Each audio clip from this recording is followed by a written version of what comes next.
Ganto pa talaga ang mundo. Sa halip na aruga, ako'y ginulo. Pagkabata ko'y iniwan ng liwanag. At iniwan akong sugatan, wasak. According to the Republic Act No. 9775, declaring the Anti-Child Pornography Act of 2009, the accused is found guilty of violating the law.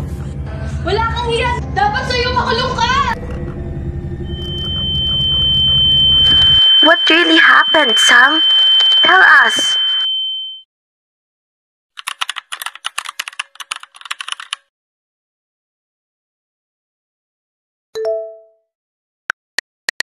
Hello. Anong pangalan mo? 8 years old pa lang ako, tulad mo. Saan ka ba nakatira?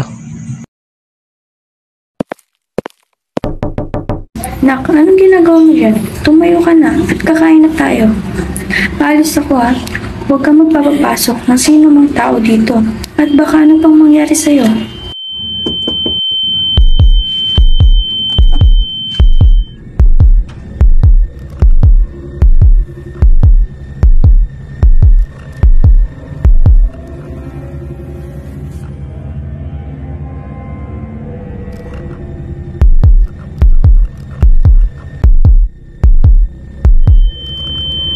Pornography Act of 2009, the accused is found guilty of violating the law.